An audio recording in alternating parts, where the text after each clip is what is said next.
کہ بادشاہ کا جلال ایک طرف اور مجدد الفسانی کا جلال ایک طرف، دو جلال ٹکرا گئے۔ بادشاہ کے جلال سے اللہ کے ولی کا جلال ٹکرا گیا، بادشاہ کا جلال ہار گیا، اللہ کے ولی کا جلال جیت گیا۔ بہت ہی نورانی محفل ہے، بہت ہی الفاظ میں حضرت مجدد الفسانی شیخ احمد فاروقی سرہندی علیہ رحمت و رضوان کی فضیلت اور خدمات کو بیان کیا ہی نہیں جا سکتا۔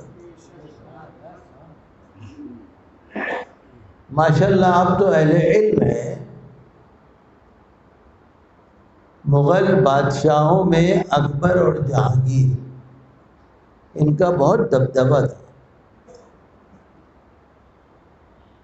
اکبر 50 سال اس نے حکومت کی، آخر 15-20 سال میں اس کا ایسا دماغ خراب ہو گیا تھا کہ اس نے دین الہی ایک ایجاد کر دیا۔ دین الہی آگرے کے اندر فتح پور سیکری میں ایک بلڈنگ بنا رکھی تھی جس میں علماء کرام اور دوسرے مذہب والے بیٹھ کر آپس میں بحث کرتے تھے۔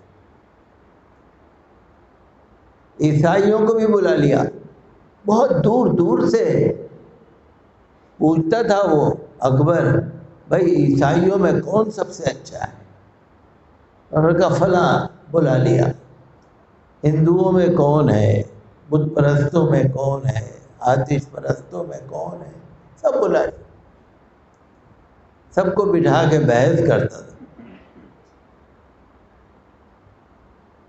تو دین الہی اس نے پیدا کر دیا، اور دین الہی میں کیا تھا؟ سب سے پہلے کہ مسجدیں بند کر کے مسجدوں میں گھوڑے بندھواؤ، سور پالو، کتے پالو، کتوں کو اپنے ساتھ کھانا کھلاؤ، اپنی پلیٹ میں کھلاؤ، برقعے منع کر دو، اتروا دو، داڑیاں منڈوا دو، نماز پڑھنی ختم، بکرے گوشت حلال کرنا ختم، اگر کوئی جانور حلال کرے اس کی یا تو گردن کاٹ دو یا ہاتھ کاٹ دو۔ بہت خطرناک، بہت خطرناک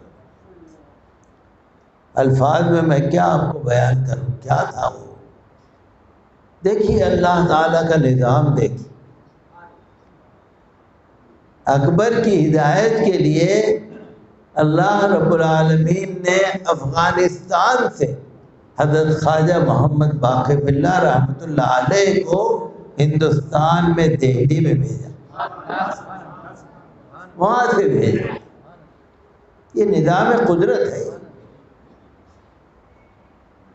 حضرت خواجہ محمد باقر باللہ رحمۃ اللہ علیہ نے اپنے فیض باطنی سے اکبر کے جو مصاحب تھے، وزراء تھے، درباری لوگ تھے، ان کی اصلاح فرمائی۔ اور دیکھیے اللہ کی قدرت کہ حضرت مجدد الفسانی شیخ احمد فاروقی علیہ رحمت و رضوان حج کرنے جا رہے تھے، سرین شریف سے آ کے دہلی میں آئے، حج کرنے جا رہے تھے۔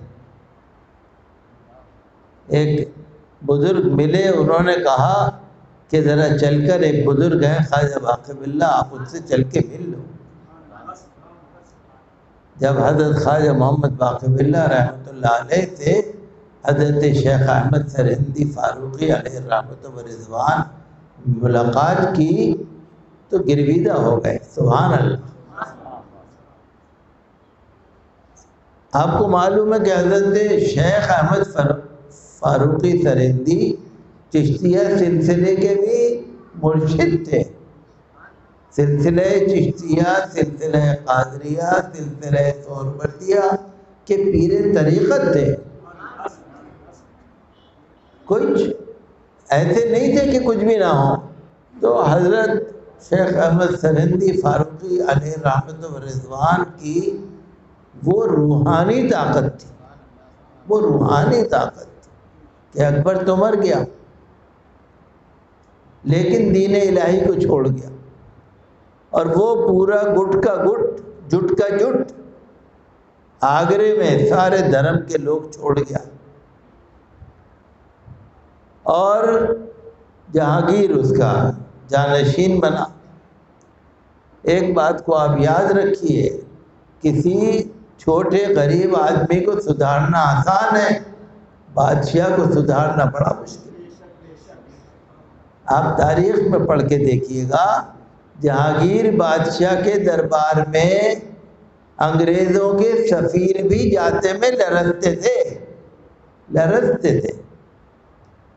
جیسے آج کل سفیر آتے ہیں نا، آج کل بھی آتے ہیں سفیر، اس وقت بھی آتے تھے سفیر۔ تو جو انگریز سفیر آتے تھے یورپ کے، مغربی دنیا کے، وہ 10 دفعہ پوچھتے تھے کہ ہم بادشاہ کے پاس چلے جائیں، موڈ خراب تو نہیں ہے؟ بہت جلال تھا۔ تو کہنے کا مقصد یہ ہے کہ اللہ نے نظام فرمایا، اللہ نے علاج فرمایا، شان قیومیت تھی ان کی۔ کیا جلال تھا ان کا، کیا جلال تھا۔ ایک فتنہ، ایک دین الہی کا فتنہ، ایک شیعہ، جہانگیر کی بیوی تھی نور جہاں، اور وہ پکی شیعہ تھی، کٹر شیعہ، اور اس نے شیعہ علماء بلا لیے تھے، بہت سارے بلا لیے تھے۔ تو فتنے ہی فتنے تھے، لیکن سبحان اللہ، حضرت خواجہ محمد باقر باللہ رحمۃ اللہ علیہ کا فیضان، اور اکیلے اس زمانے کی تاریخ آپ پڑھ کے دیکھیے، جہانگیر کے مقابلے میں اور یہ کفر و شرک اور بدعات اور رسومات کے خلاف عالم تو بہت تھے، لیکن جہانگیر کے سامنے کھڑے ہونے کی ہمت کسی کی نہیں تھی، کیونکہ بادشاہ کے سامنے کھڑا ہونا آسان کام نہیں ہے، بادشاہ کو سدھارنا آسان کام نہیں ہے۔ ان کی کیا طاقت تھی، کیا روحانیت تھی۔ وہ 11ویں صدی کے مجدد تھے، مجدد الف ثانی، دوسرے ہزار کے مجدد۔ اور ایک بات آپ نوٹ کر لیجیے گا، مجدد تو ہر صدی کے بھی ہوتے ہیں، جو بیڑا حضرت مجدد الف ثانی نے اٹھایا، دین الہی کو جڑ سے ختم کر دیا۔ آگرے میں جو دوسرے مذہب والے آئے ہوئے تھے، ان کو جڑ سے ختم کر دیا۔ جو شیعہ مذہب کو پھیلانے کے لیے بڑے بڑے عالم آئے ہوئے تھے اس وقت، وہ بھی ختم ہو گئے۔ دین الہی کے لیے بادشاہ نے جو مسجدوں کو ویران کیا اور کیا کیا باتیں کی، حتیٰ کہ اس نے تو جنازے کو نماز پڑھنا اور دفن کرنا بھی اکبر نے منع کر دیا تھا۔ جنازے کو کفنانا، دفنانا، نماز پڑھنا اکبر نے ختم کر دیا تھا۔ حضرت مجدد الف ثانی رحمۃ اللہ علیہ نے جہانگیر کی ایسی اصلاح فرمائی کہ اس نے اکبر کی ساری باتوں سے توبہ کر دی، ایک ایک کر کے ساری شروع کرا دی، مسجدیں کھلوا دی، عورتیں برقع پہننے لگی، مرد سنت داڑھی رکھنے لگے، نمازیں ہونے لگی، اذانیں ہونے لگی، وہی سب ماحول بہت تھوڑے سے عرصے میں۔ یہ فیضان ہے حضرت مجدد الف ثانی رحمۃ اللہ علیہ، بہت فیضان، اور آج بھی ان کا فیضان ہے۔ انہوں نے اس وقت جو بیڑا اٹھایا اس کو کر کے چھوڑا۔ مجدد تو اور بھی ہیں، بہت ہیں، لیکن جس کام کے لیے انہوں نے بیڑا اٹھایا اس کو کر کے چھوڑا۔ اور آج تک اللہ کا شکر ہے، حضرت خواجہ محمد باقر باللہ اور حضرت مجدد الف ثانی رحمۃ اللہ علیہ کا امت پر بہت بڑا فیضان ہے، احسان ہے۔ میں دیکھیے معاف کیجیے گا، میں کسی اور بزرگ کی کوئی بات نہیں کر رہا۔ حضور خواجہ غریب نواز علیہ الرحمت و رضوان، حضرت خواجہ قطب الدین بختیار کاکی، حضرت خواجہ نظام الدین اولیاء محبوب الہی، جتنے بزرگ ہیں، میں خدا نہ کرے کسی کی بات کی توہین نہیں کر رہا۔ مطلب یہ ہے کہ جس دور میں جہانگیر تھا، اس دور میں جس طرح سے امام ربانی نے اس کے سامنے کھڑے ہو کر دین کی آواز بلند کی، اس وقت میں کسی نے نہیں کی۔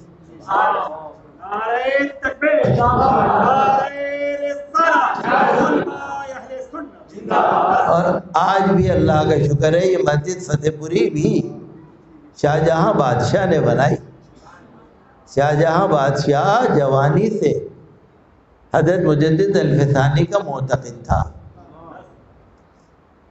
اور جب بادشاہ کے دربار میں، جہانگیر کے دربار میں جب بلایا حضرت مجدد الفسانی رحمۃ اللہ علیہ کو، تو اس زمانے میں ایک سجدہ ہوتا تھا زمیں بوس، زمیں بوس، زمین کو چومنا، اس کا نام تھا زمین کو چومنا، کہ جو بھی آئے گا بادشاہ کے سامنے زمیں بوس کرے گا، پھر بادشاہ کے پاس جائے گا۔ تو حضرت مجدد الفسانی رحمۃ اللہ علیہ نے فرمایا کہ میں تو جھکوں گا نہیں، زمیں بوس تو کجا، میں تو جھکوں گا نہیں۔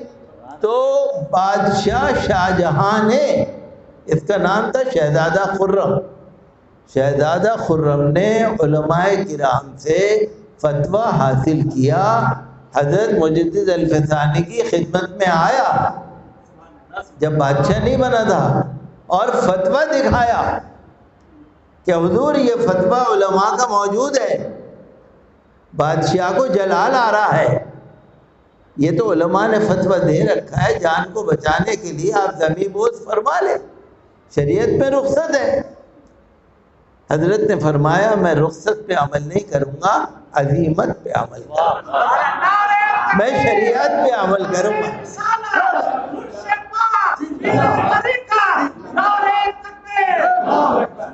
تو میں جو بات کہنا چاہتا ہوں کہ شہزادہ خرم جو بعد میں شاہجہاں بادشاہ بنا، یہ جامع مسجد اور یہ فتح پوری مسجد بادشاہ نے بنائی، یہ بھی فیضان حضرت مجدد الفسانی رحمۃ اللہ علیہ، اورنگزیب نے جو بنایا، اورنگزیب کے دربار میں حضرت خواجہ محمد معصوم حضرت مجدد الفسانی رحمۃ اللہ علیہ کے بڑے صاحبزادے، خاندان کی پرورش کے لیے۔ تو باتیں تو دیکھیے بہت زیادہ ہیں، یہ ان کی شان قیومیت ہے۔ مولانا آزاد نے بھی لکھا، اوروں نے بہت سارے علماء نے لکھا کہ جہانگیر کے سامنے کھڑے ہونے کی ہمت کسی کی نہیں ہوئی۔ عالم تو بہت تھے، کوئی چپ رہتا تھا، کوئی کچھ کہتا تھا، کھڑے ہونے کی ہمت نہیں ہوئی۔ یہ ان کی شان قیومیت تھی، یہ ان کا جلال تھا کہ بادشاہ کا جلال ایک طرف اور مجدد الفسانی کا جلال ایک طرف، دو جلال ٹکرا گئے۔ بادشاہ کے جلال سے اللہ کے ولی کا جلال ٹکرا گیا، بادشاہ کا جلال ہار گیا، اللہ کے ولی کا جلال جیت گیا۔ تو یہ الفاظ میں تو ہم بیان کر ہی نہیں سکتے، آپ تاریخ پڑھ کے دیکھیے۔ جہانگیر بادشاہ کے زمانے میں وہ رعب تھا، وہ رعب تھا، وہ جلال تھا، آپ کبھی پڑھ کے دیکھیں۔ میں نے تو اپنے بچپن میں اسکول کی زندگی میں تاریخ پڑھی تھی، تاریخ کا مضمون میرے پاس تھا، میں نے پڑھا تھا اس میں کہ باہر کے جو سفیر آتے تھے لرزتے تھے کہ ہم بادشاہ کے سامنے جائیں یا نہ جائیں۔ تو حضرت مجدد الفسانی رحمۃ اللہ علیہ کو بادشاہ نے سجدہ نہ کرنے کی پاداش میں بہت ڈانٹ کے ایک ہندو آفیسر جلاد کے حوالے فرما دیا، لے جا اس کو، لے جاؤ ہمارے سامنے سے اس کو لے جاؤ۔ افواہیں پھیل گئی کہ حضرت مجدد کو شہید کر دیا گیا، افواہیں پھیل گئی، درباری لوگ پریشان ہو گئے، کوئی خبر نہیں۔ آج تو خبر لگ جاتی ہے نا، اس زمانے میں کچھ خبر نہیں۔ حضرت مجدد کو کہاں بھیجا کچھ نہیں پتا، آپ پڑھ کے دیکھیے گا۔ بہت دن کے بعد پتہ لگا کہ حضرت زندہ ہیں، گوالیار میں ہیں۔ اور حضرت مجدد الفسانی رحمۃ اللہ علیہ نے کئی سال پہلے اپنے مکاشفے میں یہ دیکھ لیا تھا کہ جب میری عمر 50-60 سال کے بیچ میں ہوگی تو میرے اوپر کوئی بڑی بلا نازل ہوگی، اور وہ جو بلا نازل ہوگی اس سے میرے درجات بلند ہوں گے۔ تو جب بادشاہ نے ان کو قلعے میں بند کیا تو فرمایا یہی تو میں نے پہلے دیکھا تھا، اور پھر گوالیار کے قلعے میں غیر مسلموں کو مسلمان بنایا، فیض جاری ہوا۔ فرمایا کہ یہ اللہ نے اسی لیے تو بھیجا مجھے، یہ تو بہانہ ہے بادشاہ کا، اللہ نے اسی لیے تو بھیجا، اگر میں نہ آتا تو ان یہاں جیل میں جو لوگ ہیں ہدایت کے جو پیاسے ہیں ان کو کون ہدایت پلاتا۔ تو حضرت مجدد الفسانی رحمۃ اللہ علیہ کی پہچان مجدد ہزارہ دوم دوسرے ہزار کا جو حدیث شریف ہے اس میں یہ ہے، حضور نے فرمایا کہ ایک ولی ہوگا، ایک بزرگ ہوگا، ایک مجدد ہوگا جس کا نام میرے نام پہ ہوگا۔ وہ دو جابر ظالم بادشاہوں کے درمیان ہوگا، اس سے بہت سارے ہزاروں لوگ ہدایت پائیں گے اور بہت سارے لوگ اس سے ہدایت پا کر جنت میں جائیں گے۔ تو حضرت مجدد صاحب کا فیضان بہت بڑا ہے، بہت، اور یہ انہی کا فیضان ہے کہ آپ مسجد فتح پوری میں بیٹھے ہیں۔ شاہجہاں بادشاہ نے اس مسجد کو بنایا، چاندنی چوک کو بنایا، اور اللہ کا شکر ہے۔ لیکن ابھی جو ماجد دیوبندی صاحب فرما رہے تھے آج بھی وہی ہے، مسجدوں کو توڑ دو، درگاہوں کو توڑ دو، مزاروں کو توڑ دو۔ دیکھیے کب اللہ کا فضل اور نظر کرم ہوتی ہے۔ تو ہمیں کسی بھی طرح سے ہمت ہارنے کی ضرورت نہیں، ہمارے ہاتھ میں جب تک اللہ کے ولیوں کا دامن ہے انشاءاللہ فتح ہی فتح ہے، فتح ہی فتح ہوگی۔ حضرت پروفیسر ڈاکٹر مسعود احمد صاحب نے 2006 میں یہ شروع کرائی تھی یہاں کانفرنس اور عرس، پیر اقبال بھائی نقشبندی اور یہ سارے خانقاہ عثمانیہ کے، گجرات کے، احمد آباد کے حضرات یہاں تشریف لاتے ہیں، اور آپ سب کی محبت ہے آپ بھی تشریف لائیں۔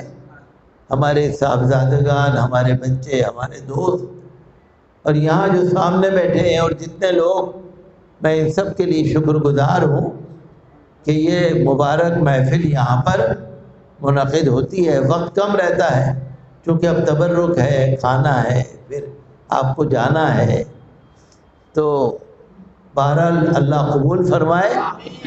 آج بھی دیکھیے حضرت مجدد الفسانی کا فیض جاری، مسلمان وہاں کم جاتے ہیں، سکھ بہت جاتے ہیں۔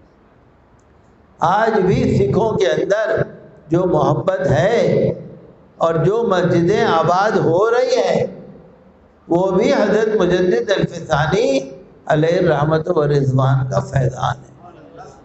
آپ کو آنکھوں سے نظر نہیں آئے گا، آنکھوں سے، اب یہاں ہوا ہے نا، نظر آ رہی ہے آپ کو؟ آنکھوں سے نظر نہیں آئے گی آپ کو، ہوا نظر نہیں آ رہی ہمیں، ان کا فیض ہے، ان کا فیض برس رہا ہے۔ لیکن ابھی جو جاوید اقبال صاحب نقشبندی فرما رہے تھے کہ حضرت مجدد الفسانی بہت سخت تھے، فرماتے تھے تصوف کے بارے میں قیامت میں سوال نہیں ہوگا، شریعت کے بارے میں سوال ہوگا۔ اپنے مریدوں کو لکھتے تھے تصوف کے بارے میں، جو صوفی ہوتے ہیں نا آج کل، صوفی ہیں، طرح طرح کے کپڑے پہنے ہوئے ہیں، طرح طرح کی شکل بنائے ہوئے ہیں، کوئی 10 انگوٹھیاں پہنا ہوا ہے، کوئی 5 انگوٹھیاں، بڑی بڑی مالائیں ڈال رکھی ہیں، پیلے ہرے کالے کپڑے، اور نعرے لگاتے پھر رہے ہیں۔ ٹھیک ہے، وہ بھی ایک حال ہے، لیکن حضرت مجدد الفسانی ان تمام چیزوں کے سخت خلاف تھے، اور ہمارے دادا حضرت مفتی اعظم محمد مظہر اللہ شاہ رحمۃ اللہ علیہ کٹر شریعت کے پابند، کٹر۔ جب محمد علی جناح آئے دادا ابا کے پاس، جب آزادی کی تحریک چل رہی تھی، محمد علی جناح نے بہت دیر مفتی مظہر اللہ رحمۃ اللہ علیہ سے بات چیت کری۔ حضرت مفتی صاحب سنتے رہے اور فرمانے لگے، جو کچھ آپ کہہ رہے ہیں میں تو سمجھ نہیں رہا، مجھے تو آپ کے اندر اسلام نظر آتا نہیں، مجھے تو آپ کے اندر اسلام نظر آتا نہیں۔ تو ہم کیا کہیں، آج بھی اللہ کے نیک بندے ہوں گے، انہی کی وجہ سے دنیا قائم ہے۔ تو ہمیں اور آپ کو اللہ کے ولیوں سے جڑنا ہے، ان کے دامن کو تھامنا ہے۔ میرا ارادہ نہیں تھا کچھ، میرا ارادہ اتنا بھی بولنے کا نہیں تھا۔ جاوید صاحب سے میں نے کہہ دیا تھا، مولانا مفتی انس احمد ان کا بھی بیان تھا، میں نے ان سے کہا بیٹے ٹائم نہیں ہے، آپ رہنے دو، پھر کبھی مناسب ہے۔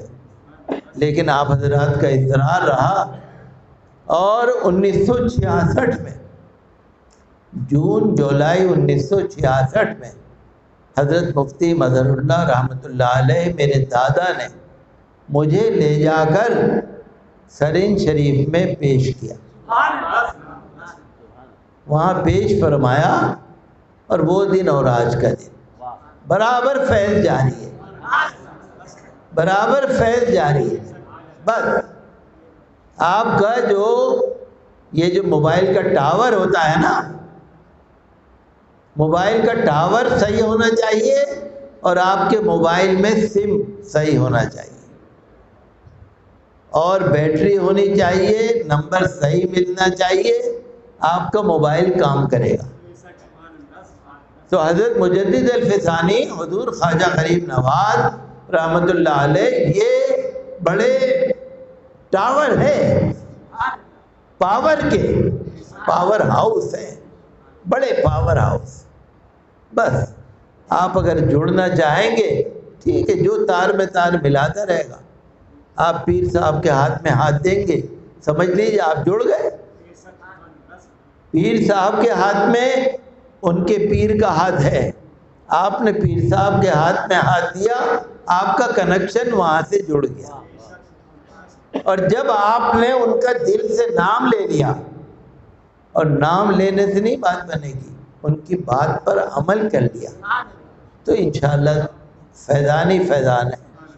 اللہ تعالیٰ قبول فرمائے۔ میں ایک دفعہ پھر اپنے سب مہمانوں کا مشکور ہوں، اور آج موسم نے بھی ذرا ظلم کیا، یہ محفل زیادہ دیر میں شروع ہوئی، اللہ تعالیٰ قبول فرمائے۔